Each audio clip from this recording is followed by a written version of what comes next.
at the most fundamental level, this is what I will stake my reputation on as to, yeah, why the Democrats lost is because people don't like the status quo. And even more than that, liberalism is dead.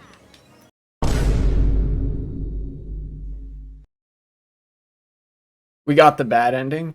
Yeah, we didn't just get the bad ending, we got probably the worst ending. But in retrospect, it was kind of inevitable. You know? And fucking, of course, this had to happen on the anniversary of my getting affiliate, 2-year anniversary, and I'm now doing the election postmortem. But I think it's fitting because this is a very important election either way. You know, people said that this would be the most consequential election of our lifetime, and they weren't wrong. This was the most consequential election, most likely, of our lifetime. I voted blue, so you can't say it was my fault. It wasn't your fault. It wasn't my fault. It wasn't the fault of anybody who voted blue, voted red, or even stayed home from voting. There's a lot of... sorry, my phone just went off. That was the alarm I had for my laundry. Where do we even begin? I'm glad you asked. I'm going to do my best to sort of convey what happened and why. How are you, first of all? I'm actually doing all right. I've been acting with purpose the past couple of days. This election was a surprise to a lot of people, but it didn't get me down for too long. It was only, you know, by the time yesterday morning was done, like by lunchtime yesterday, I was like, you know, I didn't like have any pit feelings about it and whatnot, you know? No, okay, never mind. Bright side? I see is, I don't know if public would, like what they're going to do, support them completely. It wasn't a surprise to me. I had a gut feeling Trump would win, just incredibly disappointing. Yeah, we can talk about that a little bit, but I want to go through with the kind of beats that I really wanted to highlight. You know, we're going to put our thinking caps on for this one. I need to find a 12-foot ladder for the news. Oh, never mind, actually. All right, we're good. So, let's take a look at the electoral map of the rightward shift. Or actually, before we do that, let's take a look at the election results here. Let's do this. Yay, dry ruins. Crap, I didn't get to highlight that for too long. So, you may have seen, I'll come back and highlight it later. Obviously, Kamala Harris and the Democratic Party lost that election. They lost the 2024 elections, both for the presidency and for the legislature. The Republicans are going to go into the government next year with what's called a trifecta. They will control the executive branch of government. Did you see her speech? No, and I don't care about it. They will control the executive branch of government, that is to say the presidency and the administrative state. They will control the legislative branch of government, the legislature, you know, the House and the Senate, and they will control the judiciary, the Supreme Court. They will have completely unfettered and unchecked power in government to do whatever they want. This is the fascist victory that we were thinking was about to happen. And that's the long and the short of it. But not only did Donald Trump win the Electoral College, which is, you know, what you need to win in order to win the presidency, he also won the popular vote. And it was not close. I'm looking at, you know, my other screen there, and the vote totals haven't been completely tabulated yet. You know, like I said, there are still mail ballots being counted, but none of the votes that are going to come in have any chance of actually changing the results of this election, right? Trump won. He won the popular vote as well as the Electoral College. And that's what's up. But he got fewer votes this time than he did in 2020. That was one thing that a lot of people were predicting, kind of in isolation, that ended up being correct. Trump did not meaningfully expand his net of support between the pandemic years and now. His base remained relatively the same. What happened was, because Trump got 72, almost 73 million votes from what I'm seeing here. Yeah, what happened was the Democratic coalition completely, had the wind taken out of its sails. Let's look at the other screen here. Look at this. Donald Trump got 72 million votes. Kamala Harris only got 68 million. This is 13 million votes fewer than Joe Biden got. Now, there's going to be still some votes trickling in, so these numbers are going to be slightly lower than the final vote count ends up being. But yeah, the point is, the Democratic Party lost votes to the couch. People stayed home. The Democratic Party did not energize the base to turn out to vote for Kamala Harris. And a lot of people are giving plenty of reasons that they think this happened. They're giving plenty of reasons that people stayed home, and some of them valid, some of them not. There are no shortage of liberals online blaming the left and minorities because liberalism is, after all, the moderate wing of fascism. They are incapable of systemic self-critique, and to them, their ideology can't possibly have any flaws. So it must be the voters who are wrong. It must be the voters who are at fault for this shift. And speaking of, there was a massive, massive shift. Literally every single state in the country experienced an enormous rightward shift, with the exception of Utah because they're silly, I guess. Kamala Harris was only winning safe blue states by very, very thin margins. This was a bigger blowout than Hillary Clinton's loss in 2016. This is not something that you can even begin to explain at just an individual voter level, or even with any mistakes made on the campaign trail. It is true, the Democratic Party did their damnedest to snatch defeat from the jaws of victory in the final months of the campaign. They abandoned all of their progressive rhetoric and messaging, with the exception of abortion, after the DNC had all finished up, right? They went around campaigning with Liz Cheney and decided to be the party of, Republicans. They decided to forsake their own base, and that certainly played a part in this. But again, that's a microcosm of a much bigger picture. And the bigger picture is this. Donald Trump ran as a populist, so he was always going to win. We have now seen that it was actually Joe Biden's win in 2020 that was the aberration. The only reason Joe Biden won in 2020 was because people were so stressed and inundated with worsening conditions from the pandemic that they would accept what would otherwise be a return to normalcy. Things were so desperate in 2020 that people viewed the status quo as a preferable option by comparison, but that couldn't last forever. Donald Trump ran as an outsider. It doesn't even matter, you can come back at me by saying he's a billionaire, he is the establishment. I don't care how true that is. This is politics. Perception trumps reality. And the perception was that Donald Trump was the outsider populist. He certainly ran on a populist platform. He lambasted the system as evil. He said that it is rigged against you. And of course, he coupled that with the most racist, Nazi-esque rhetoric you've ever seen about queer people, about immigrants, about whatever it is. But he said that the system is bad and that Americans have been cheated, and that is all people needed to hear. That's all people wanted to hear. Because at the most fundamental level, this is what I will stake my reputation on as to, why the Democrats lost, is because people don't like the status quo. And even more than that, liberalism is dead. Liberalism had its time in the sun as the dominant ideology of the world for several hundred years, actually. Liberalism had a pretty long-standing run in geopolitics, in national politics, in America, in all sorts of areas of life. But the crisis of neoliberalism has just advanced way, way too far.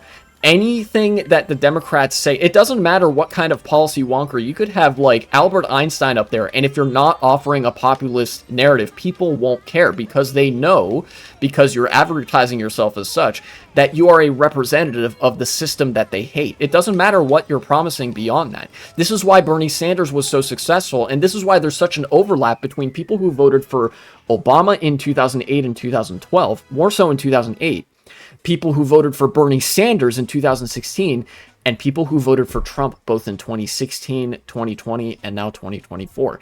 The ideological common ground between them, as superficial as it may be, because remember, politics is about presentation above all else, is populism. Why did Obama win? Was it because he was a liberal? No. People hate liberalism. People hate liberals.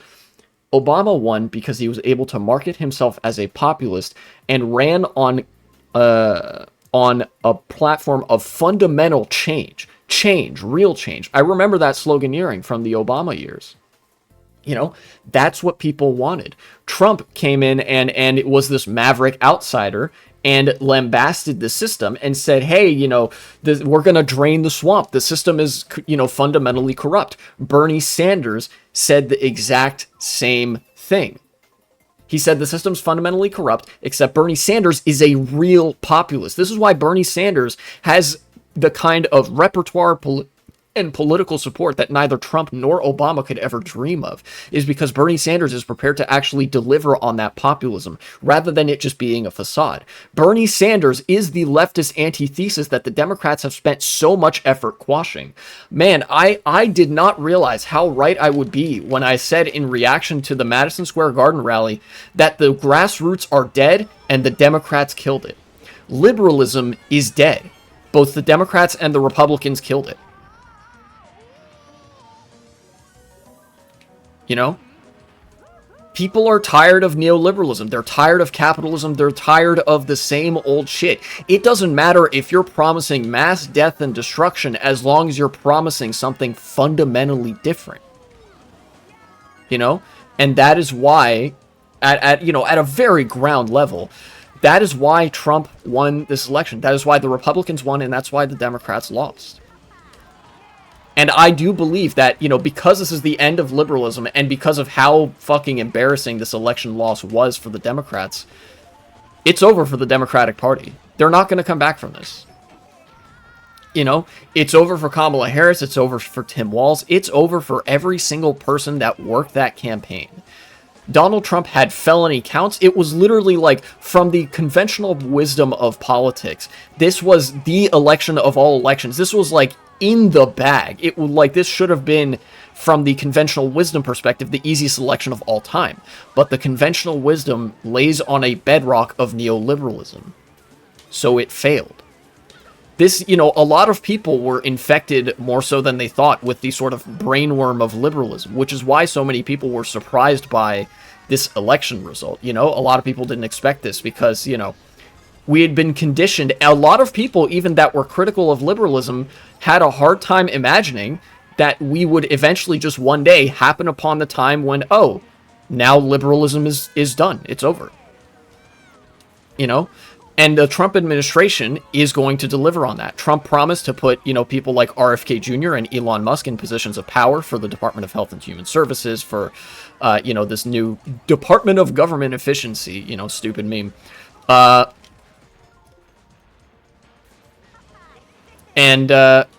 What they're going to do is they're going to gut the administrative state. They're going to tear it all apart, true to their promises, you know?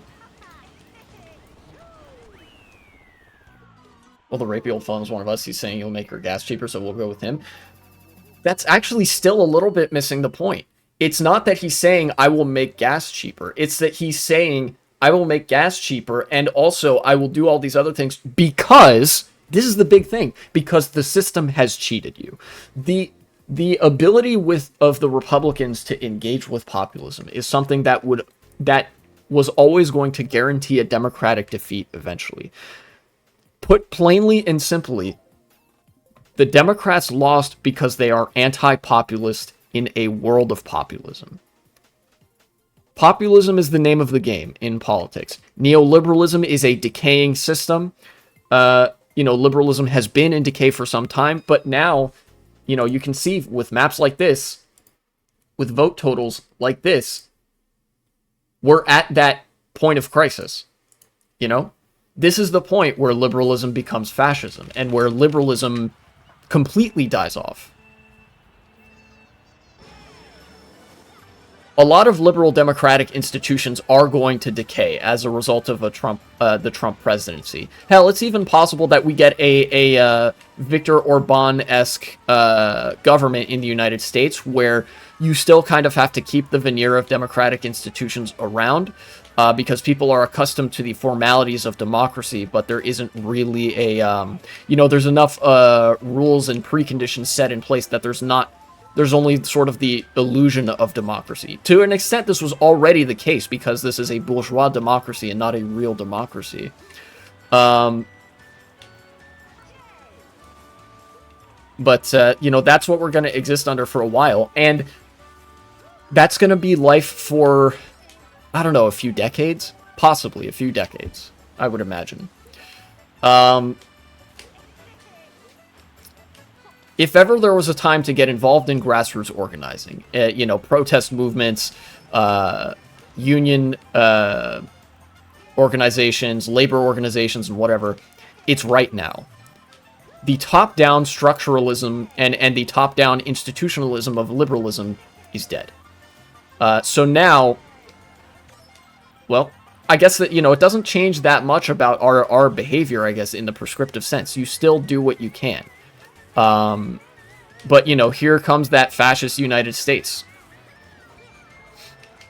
Has nothing to do with us disenfranchising Democrats in swing states. It actually doesn't, believe it or not. It actually does not have anything to do with voter suppression in the swing states. Voter suppression is not capable, even at the level at which Republicans engage with it, voter suppression is not capable of producing a gap of 13 million votes between one election and the next. The Republicans weren't even ready for this. The Republicans were fully prepared to go into this and lose in a blowout and launch a last-ditch desperate attempt to, at an institutional level, steal the election by causing a hubbub in the House of Representatives and then tossing over to the Supreme Court, etc., etc. But they didn't need to. Because the fact of the matter is the Republicans just won the election. Or more accurately, the Democrats just lost. This election was like an anime moment. Sure.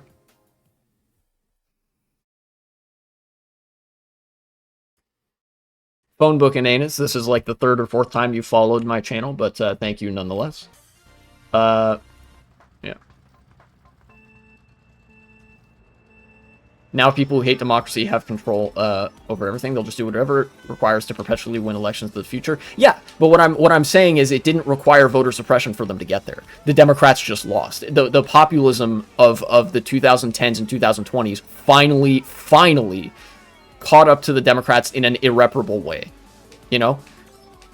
Irrespective of whether or not the Republicans even have the institutional control necessary to, rig all the elections in their favor going forward, which I believe they will. The Democrats were never going to win another election after losing this one. Slowmo XD, thank you for the follow. Welcome to stream. I don't believe any of the Russian psyop bullshit spreading on Twitter. The Democrats just suck. Yeah, like I said, the liberals are coping. As a result of this, they're blaming the left, they're blaming Russia, they're blaming, voter suppression because they cannot fathom a world in which liberalism is fundamentally flawed. But that is the world that we live in. Liberals are at a loss for what to do and what the answer is at such a time of crisis. For all, when I said that the United States is going to turn fascist, that comes with a lot of baggage, rigged elections or like kind of more sham elections or whatever it is, hollowed out institutions, a severely cut back administrative state. You could see, some parallels between what's going to happen in America and what's happened in Argentina under Javier Milei. You could see some parallels between what's going to happen in America and the way that Hungary is right now under Viktor Orban, how that has been for a long time. But yeah, the fact of the matter is that that's what we're going to be dealing with. And at the other end of this is what I want some people to maybe take some respite in, is that if we do what we can and we organize at the grassroots level, eventually fascism is going to die too. It might take a long time. In fact, it will probably take a decent chunk of time. But remember, even fascist countries that existed completely within peacetime, Spain as a fascist dictatorship did not get involved in any of the major conflicts of the 20th century. Not in a sense that would plunge the country into disarray, the way that Germany and Italy did during World War II. Germany lasted for about 12 years as a fascist dictatorship, Italy about 20, but, that was cut short by a world war. Spain was fascist from the late 1930s to about 1970-something, to the point that Franco died. Fascism has a short lifespan, an order of magnitude shorter than liberalism. Liberalism had its dominance for about 200 to 300 years. Fascism will have its dominance for about 20 to 30.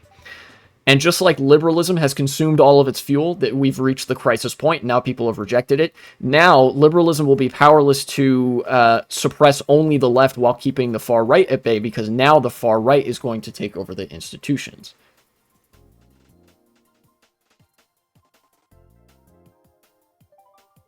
Wasn't there something about a speech by the Democrats in Michigan turning red? I feel like I have something about that wrong. Yes, Michigan did vote for Donald Trump in this election. But here's the thing. It was just Donald Trump at that point. Populists in Michigan won big. The progressive, social democratic populists in the representative body, Rashida Tlaib, a left-leaning Democrat who leans on populist messaging very heavily, she won in a blowout election. She won by plus 32. And Trump won by plus 7. Because while there are potentially some Democrats that may, be populists in their heart of hearts and who may run as such, the Democratic Party is institutionalist, and they just didn't understand that institutionalism and liberalism is dead. It is a dead ideology.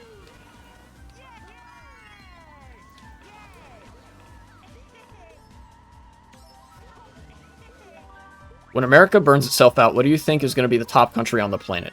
I'm not sure. Trump will make America great again. Slow-mo XD, welcome to chat. No, he will not. Trump will not make America great again. In fact, fascists, I've explored this before when I covered other elections. In fact, that what I'm talking about was pretty visible if you know about my other election coverage for Germany, Canada, etc. Fascists are just an objective downgrade to liberals in all of their substantive policy proposals. That 20% tariff, that would destroy America. Deregulation, that's going to hollow out the average and median wages of workers. It's going to continue declining, however bad things were, however bad they were perceived to be under the Democrats, right? Life getting worse was kind of a slow burn under liberalism. The nature of fascism and far-right populism is that it will take that slow burn and accelerate it to levels that would give everybody a massive, massive shock. Social movements born from the discontent of poverty, inequality, and overall worsening conditions of life are going to explode under a fascist United States. Kamala will destroy Ukraine and Gaza and Lebanon. Well, she lost, so no, she isn't. In fact, she's done with politics. She's not coming back. This was a career-ending loss. I don't know what world you're living in. If you're living in the alternate universe where Kamala Harris won the election, or the election hasn't happened yet, then sorry to tell you that it already happened and Trump won the election. Trump will make them. He is a troll. We can keep him around.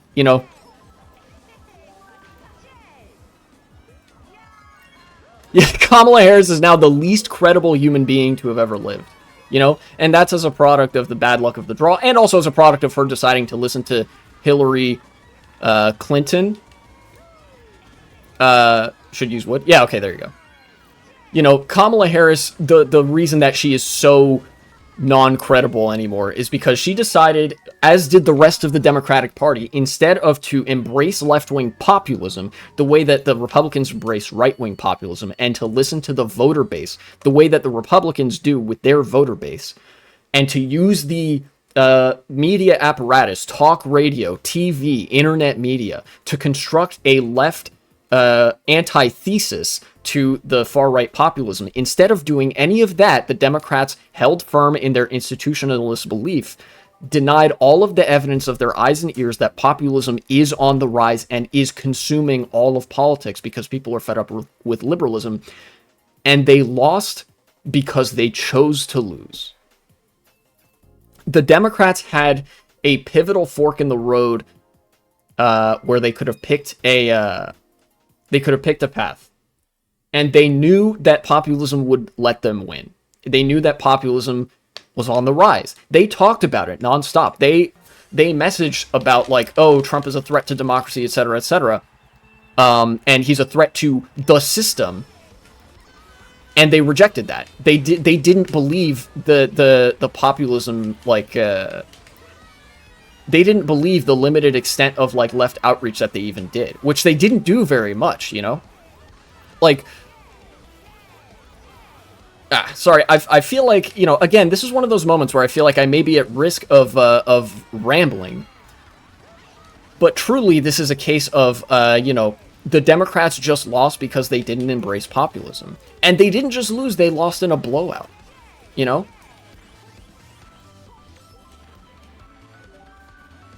Tell me, what did Kamala do when she was vice president? Not much. In fact, you know, Joe Biden's legacy, this is one area where, like, Slow-Mo, you actually do have a point that I want to harp on. Kamala Harris, obviously, she's the vice president. The vice president does all of jack shit in the American system.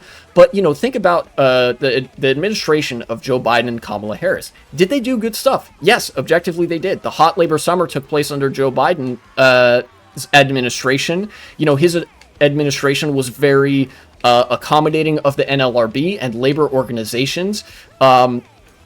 And, you know, there are a lot of achievements next to their name if you were viewing this from the perspective of a resume, right? The CHIPS and Science Act, you know, like I said, the hot labor summer, the American infrastructure bill that passed, I believe, in 2022.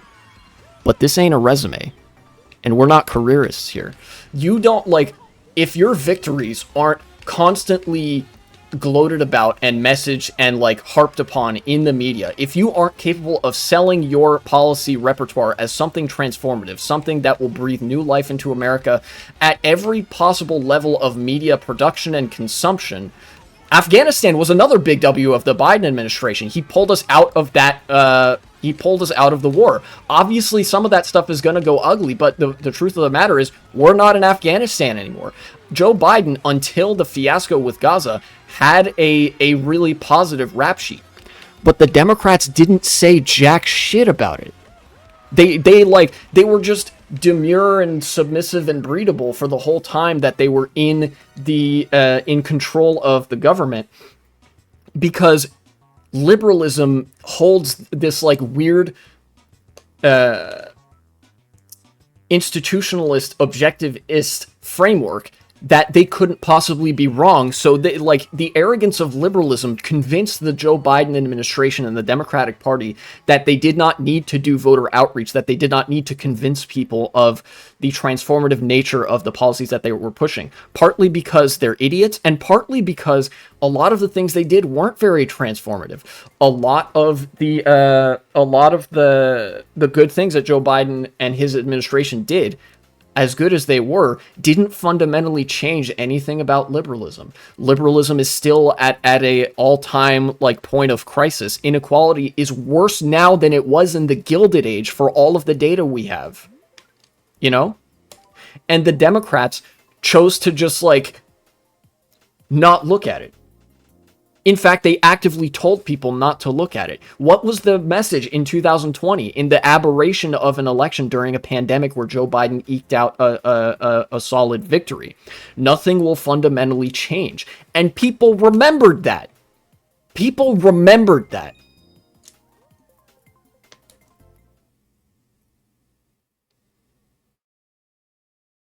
Again, I want to stress that fascism is an objective downgrade to liberalism if you care about positive outcomes.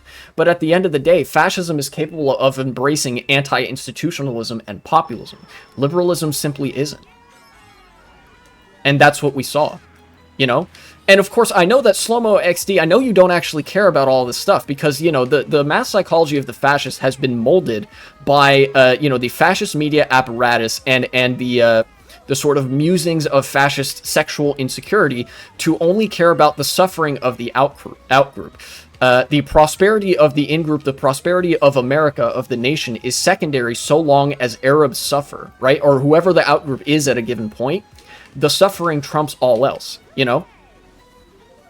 And I want to stress, again, Slow-Mo XD and any other Trump supporters that may be watching, that isn't your fault.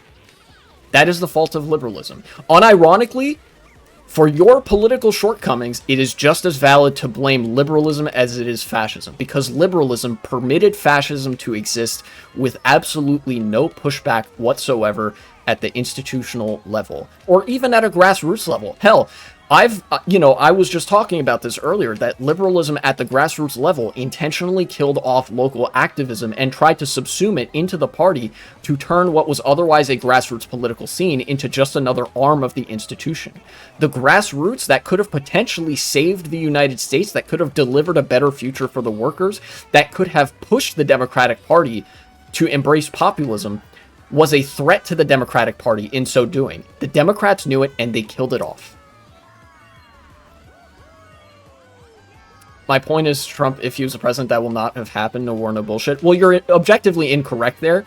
But again, that's not your fault for, you know, believing that shit. Because, like, you know, if you take a look at the sort of media that saturates the internet, saturates TV, and saturates talk radio, a lot of it is stuff like Jordan Peterson, Joe Rogan, Ben Shapiro, you know, Matt Walsh. Don't engage with Slow-Mo XD. They basically have subhuman intelligence. It's not worth it, real Cryoraptor. All of that media lean to the right. That narrative that you're currently rattling off in the chat right now, that you're, you know, recounting to everybody, is the only narrative, because Democrats didn't offer a counter narrative. You know, you turn on the radio in your car, right-wing bullshit, like fucking, what's his name? Rush Limbaugh, you know? You turn on TV, Fox News, OAN, whatever else. You go on the internet, it's Joe Rogan, it's fucking Nick Fuentes, to the extent that he still exists in the zeitgeist, Matt Walsh, all sorts of shit on Twitter. Elon Musk, a far-right, you know, Nazi-aligned billionaire, owns Twitter and was constantly manufacturing that consent for fascism. And Democrats did not put forward an answer. There was no left-leaning answer because the right had capital behind them. And the Democrats, being liberals, will always capitulate to the interests of capital. Capital coalesced behind Donald Trump, and the liberals were ineffective to do anything because, well, they didn't want to hurt the feelings of the big billionaires, you know?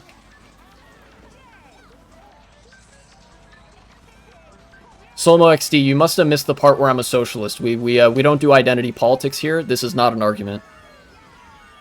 Oops. Just regurgitated far-right sound bites. Yeah, and in fact, that speaks to the strength of the far-right media apparatus, because if you hear far-right talking points, you know, make America safe again, make America great again, you know, stop the steal, stop immigration coming from the southern border, whatever, all of the far-righters sound exactly the same. And that's because there's a very top-down framework that they get their talking points from, and that, you know, that exists for the far right. They have the backing of capital, and quite frankly, they have the top down social power to create those narratives and to run with them. And it's not like there's no answer to that to be found. You know, there is a way to combat that, but the Democrats weren't willing to do it, because anything that you could do to combat the capital class would require, well, combating the capital class. And liberalism is an ideology of capital. Fascism is just the extremist wing of liberalism. Of course it was going to take over.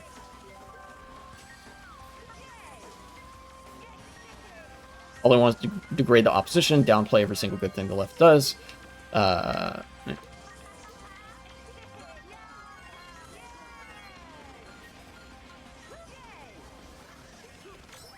Part of why they've gotten so far. They're very, very good at making sound bites. Yeah, and you know who else was good at that? Bernie Sanders. That's one of the best features of populism. Populism has to, like, the way that populism works is that it is very good at ideological marketing. It's very good at campaigning. It's very good at amassing mass support because it sympathizes with people's feelings of disillusionment and alienation. And that lends itself very well to sound bites. When systemic rot runs so deep, those big general statements are far, far more applicable, right? I've had liberals who get into arguments with me over everything that I say because I'm not qualifying every single statement that I make that is of a systemic nature. And they just don't get it. They don't get that the system is so fundamentally rotten that if you're not engaging with that big picture, you've lost the plot. That big picture, the system that has cheated Americans, that has cheated everybody around the world, the system that we know as liberalism, that outsources slavery to the third world, that depresses wages locally by cracking down on unions passively, and that markets itself as the ideology where everything is fine and history is done, was always going to lose. You know?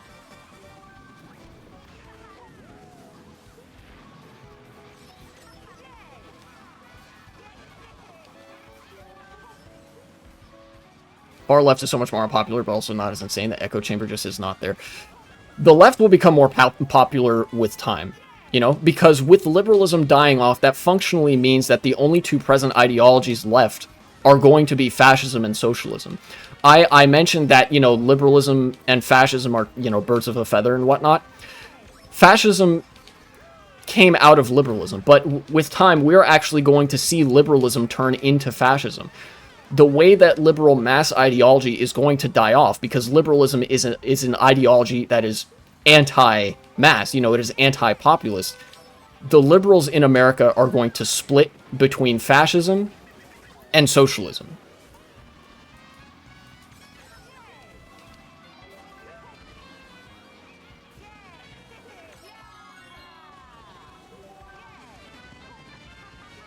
Just for our own safety, we have to worry about the death camps. I don't know. There are going to be concentration camps, as there already are at the southern border. We know about that. If you're queer, if you're a leftist, a socialist, and whatnot, you may have to lay low and be very careful about where you tread, you know? That much is pretty clear from the way that far-right governments operate. They're much more forceful in suppressing dissent than liberal regimes are. I'm horrible at hiding. It might not be that drastic that quickly. Just keep living how you can. You know? Make sure your passport is up to date. If you need to leave, if you start feeling the heat, if there are laws that get passed that feel like they're about to they are about to demographically target you particularly for your group membership in any particular category, it may be worth it to find somewhere else to go. You know? In fact, I should apply this advice to myself as well. But America's the only home I've ever known. And if I die here, then that's, you know, that's my fate, right? Like if the purges really do start and the mass crackdowns start and whatnot, that's my fate. But I can't just do nothing. I can't just run, you know? As much as I have adopted sometimes historical fatalist points of view, as I've mentioned in another video. God, that video where I talk about the liberals being fucking brain busted on the campaign is going to be, at that age like a fine fucking wine. You know? Shit, I've actually lost my train of thought because I interjected myself there. Yeah, okay. I mentioned that, you know, there is going to be this dialectic, relationship exists between the interests of capital, the interests of the workers, etc., etc. And that's, you know, going to have to advance. But we have to work for it. I have to work for it if I want that. You know? This is one respect in which I am not a historical fatalist.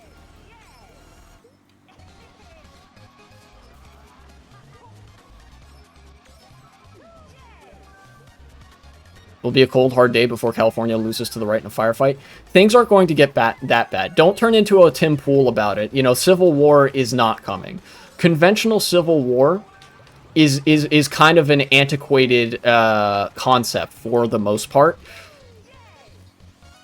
You know, you either get the insane clusterfucks of the Middle East in really unstable countries, or you get situations like Argentina in developed, more developed countries where it's just liberalism but worse. You know, the administrative state gets gutted. And the quality of life deteriorates, so on and so on. But if you followed Argentina, then you'll know that the unions are very active there. Grassroots protests is very active there, you know? You think Donald Trump's mental state being so low will help us? Yes. And that's why we need Trump to be alive. We need him to not die in the next 4 years. Because that buys us more time. A very small amount of time, but time nonetheless. If Trump dies in office, we get J.D. Vance. And if J.D. Vance is in office, then, you know, yeah, the death camps probably will start being built. Or something like that. Maybe not death camps by name, but it'll be pretty fucking bad. You know, queer people are going to be mass imprisoned and stuff like that. There's going to be all sorts of obscenity laws like there were in the 50s and 60s that are used to arrest women and minorities. At a much broader level than currently exists. You know. When I said that this is the death of liberalism, I meant it.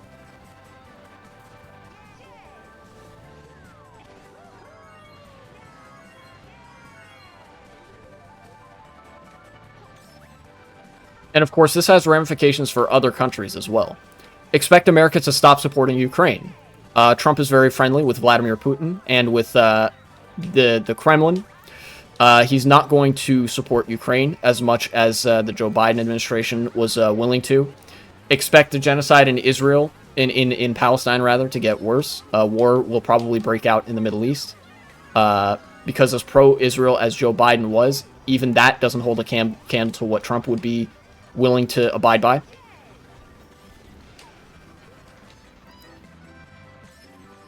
Nervous because of Trump's plans for trade war? Yeah, there's a lot of nerves. There's a lot of uneasiness right now. Things are going to get worse. I'm not interested in sugarcoating that in any way, you know? But lest somebody, you know, despair about, like, we're all going to die. That's how life works. You live and then you don't live anymore. That's life. It begins and ends, right? It's up to us what to do in the meantime, right? We can try to make things better. But we shouldn't just do nothing and despair idly. Because then our time will be wasted, and that's really bad. We should keep the ideology alive? No. Actually, we shouldn't. Liberalism deserves to die. If we keep liberalism alive, that keeps fascism alive that much longer. Yeah, wow, really? Yeah, it's crazy. You know, they're just telling me about this for the first time. People don't live forever, in fact. I wasn't talking about liberalism. Oh, yeah. Socialism will remain alive. There is no, like, if you guys have read 1984, you will know this. People will always be skeptical of power. They will always be angry about inequalities and injustice in the world, whatever. You know, however bad things get, eventually there is going to be an other side to this. We just have to work as hard as we can to bring that about sooner and to make sure that, you know, whatever damage we can prevent is prevented. But, you know, yeah. Socialism is a very old idea, older than both liberalism and fascism, funnily enough. Socialist ideology in the modern day is very influenced, very informed by liberalism and fascism. But you can go all the way back to the days of the Roman Empire and feudal Europe, and there were peasant revolts, there were communards, as they called them. There were even people in the Roman Empire that argued in favor of a social economy and argued for, I think, something that basically directly translates to socialism, a common ownership of property in which class distinction was abolished. You know? And back then, you could just kind of say that because class distinction was, like, legally enshrined rather than functionally enshrined due to material circumstances. I blame the USSR for ruining the name of socialism. There's plenty of blame to go around. And yes, the USSR did a lot to damage the reputation of socialism. In fact, if the USSR didn't exist, we might have been able to, or if the USSR was a successful socialist experiment instead of a failure that devolved into state capitalism and fascism, we might have been able to get a resolution to those contradictions already. We might be in a much more favorable spot. But look, that's, at the end of the day, that's speculation. You know? We have to deal with the spot that we're in right now.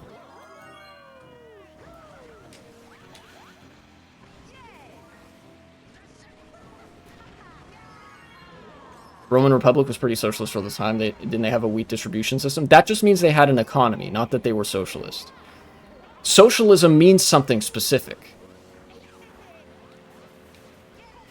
Or rather, it has a definition, you know, that can be applied to varying degrees of, you know.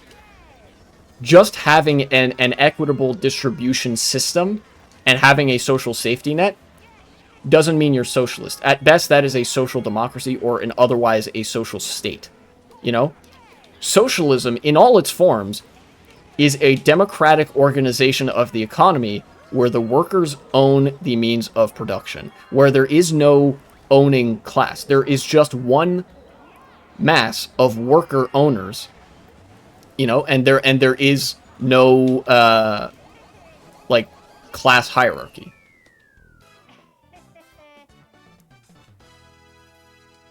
What the USSR got wrong was instead of removing the ownership class, they just replaced them. Yes, that is the biggest mistake of the USSR, or one of them.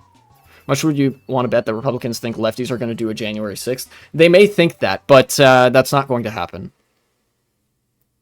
I don't even think that's going to be very widespread, because the Republicans know that the Democrats have taken all the wins out of the sails of the Progressive Coalition and the left movement.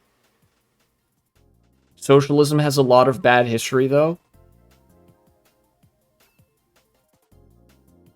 That's part of the joke? Okay, yeah. Yeah, the term socialism does. Every time that a socialist experiment has remained socialist and democratic in character, it has been a massive success.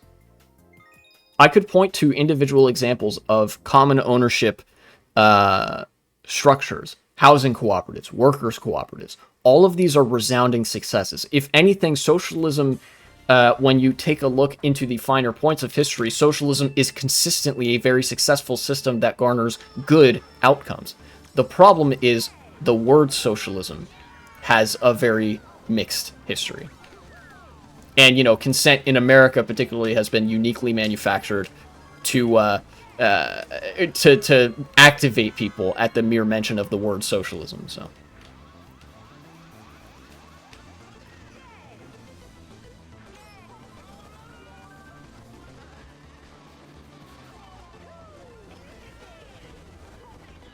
Like, I'm serious when I say that this is going to be the death of liberal ideology.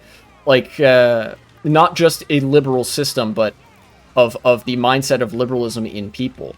You know, there is no institutionalist option anymore. You just lose if you do that.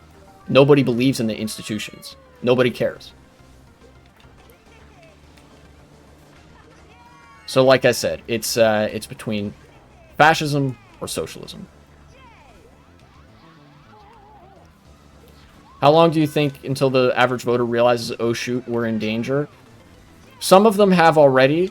Some of them, it's going to take until it hurts them specifically, and even then they're going to blame the Democrats. That's the nature of the fascist zeitgeist and the fascist consent manufacturing machine. And to an extent, the liberal manufacturing consent machine.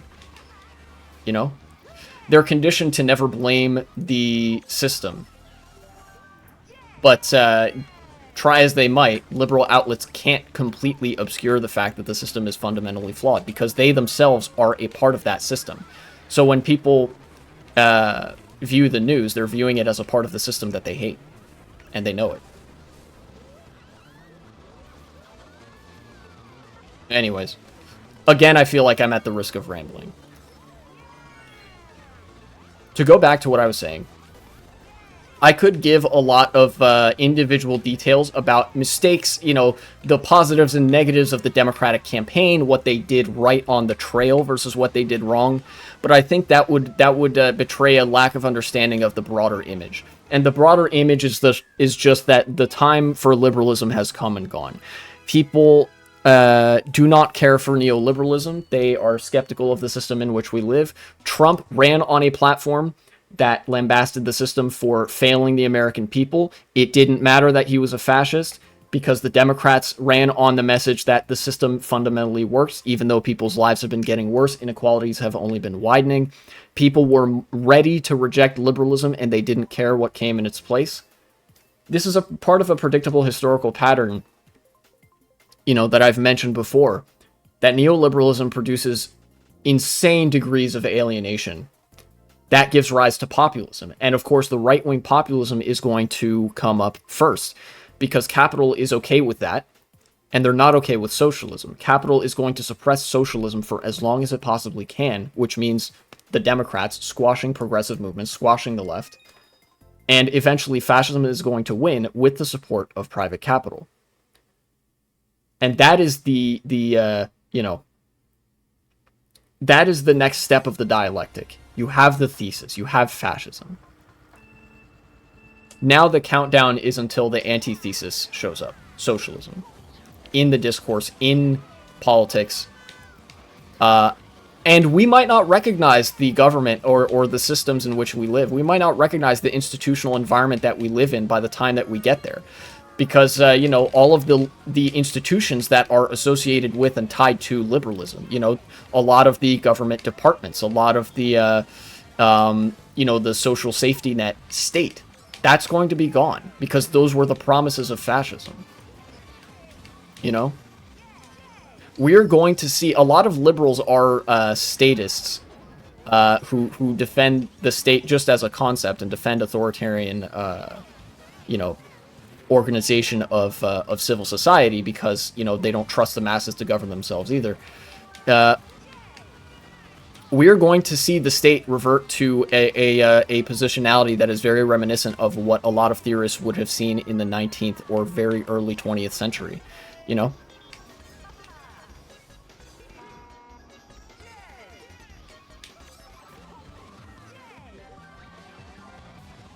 Some of the people in the news reporting sounded scared when they're starting to realize, yeah, as much as there are a lot of really dumb, like, median voter types of people, there are also a lot of pretty intelligent people in the news media. A lot of these pundits are themselves college educated in journalism, in political science and the social sciences and whatnot. They're not complete morons. Some of them can see and are starting to see the writing on the wall.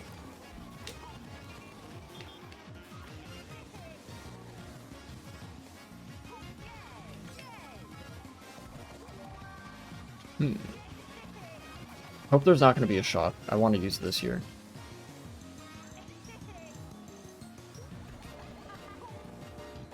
Okay, third place. Huh. Yeah. I don't know if I have that much else to say. It is really, it's quite simple when you think about it. The reason that this happened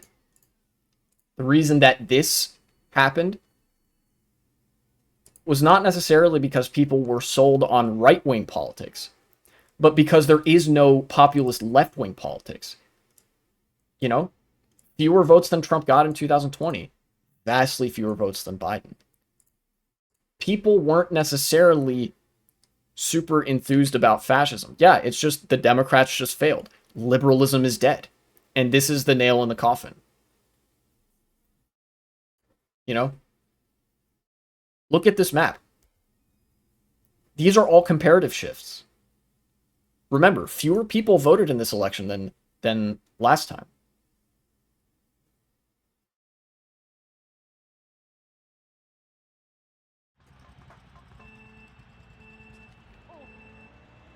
Liberalism is dead, and it's up to us to organize at a local level and to try to lay some grassroots groundwork. Participate in mutual aid societies, volunteer at your local food bank, get to know people, Make it hard for the fascists to persecute you if they come looking for you. Make it hard for, you know, make it really fucking annoying for fascists and the capital class to, you know, put the boot on your neck in the way that they want to, right? Organize in your workplace if you can.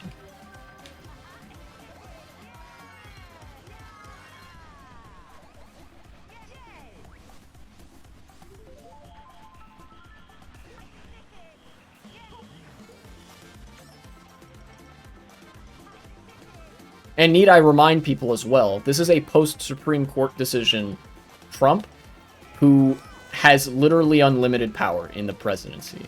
Like, or rather unlimited legal shielding, you know, legal protection. Liberal institutions will not save us because they have already damned us. So we need to start deconstructing them. You know? Because fascism is itself an outcrop of liberalism, our objective now has to be to kill liberalism even harder and replace it with something more democratic, something more free. You know? Something that isn't fascism, something that resembles socialism, a post-capitalist society.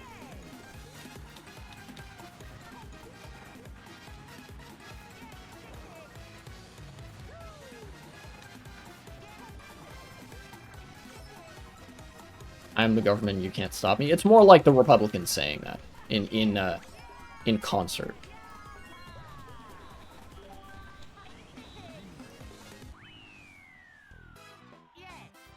Supreme Court will decide your fate. I am the Supreme Court. Well, the Supreme Court isn't going to do that either, because the Biden's Department of Justice has decided to wind down all of its investigations into Trump.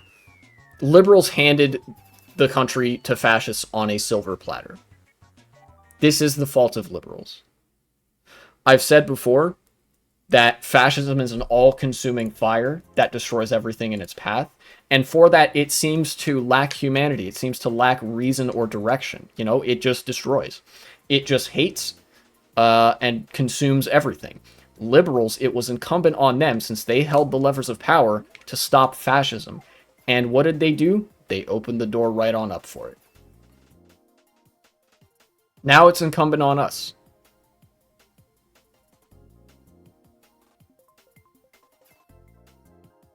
And I'll say again, just do what you can. That's all any of us can do. Do what you can. Hell, even if it's just, you know, buying some little anarchist or anti-capitalist stickers and just posting them up around town. Just do that. You know? Go to your local town hall meetings if you can. Stay appraised of the news. As much as it sometimes hurts, stay appraised of the news. You know? Get to know people in your life. Make sure that if something bad does happen, you personally have a social safety net. Truth hurts? Yeah.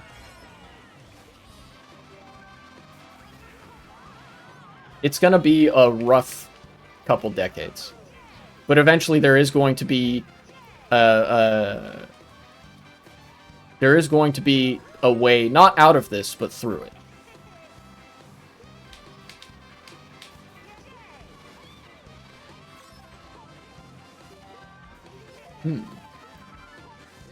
If I'm going to the death camp, I'm gonna be smug about it. Yeah. Yeah, if that's my fate, I'll say again, if that's my fate, then so be it. But, you know,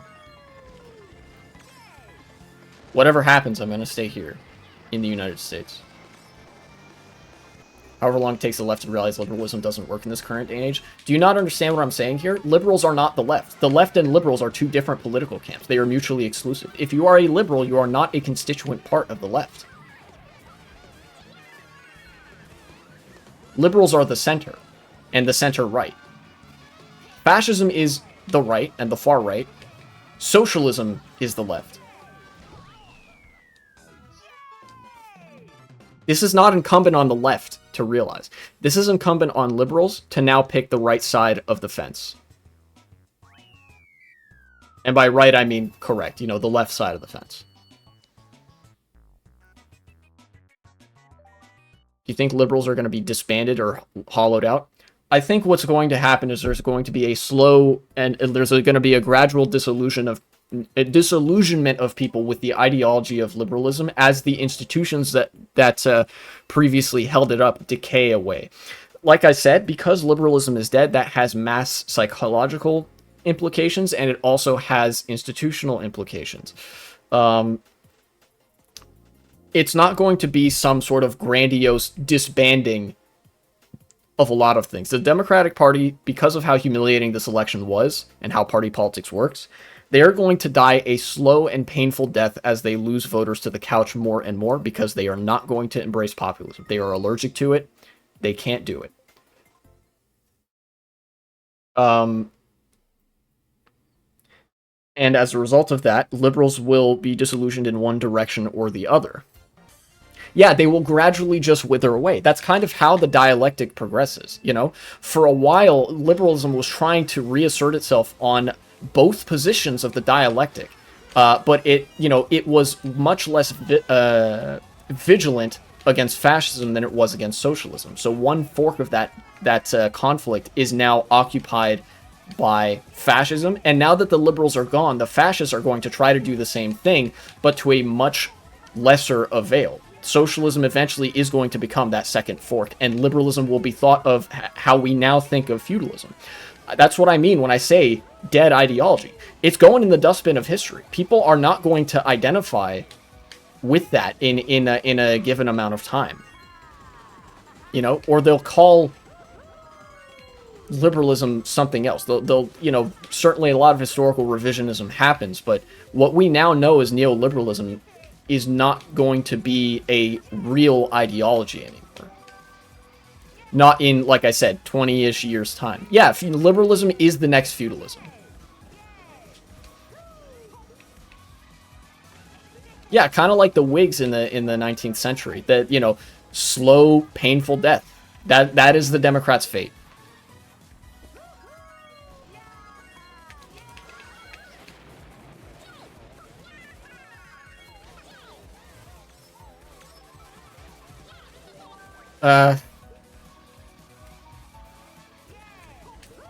And they'll still claim it was your fault? Yeah, they will to their last dying breath, because that's all they can do.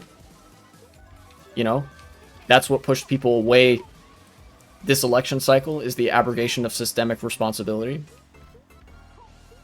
And that's what's going to kill them even more.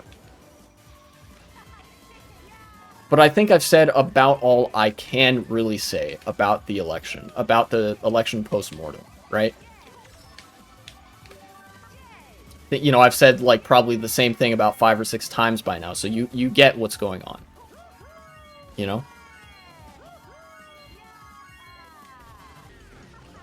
But I also don't want to oversell the certainty of what's going to happen from here on out. I've basically harped on everything that I do know, or that I think I know for reasonably certain that will happen as a product of the death of neoliberalism, the death of neoliberal institutions, and the death of liberal ideology more broadly.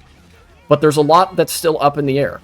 What happens in the intervening years, I don't exactly know. How people organize, I don't exactly know. What the sort of aftermath of fascism is going to be, what emerges once fascism is done, I don't really know.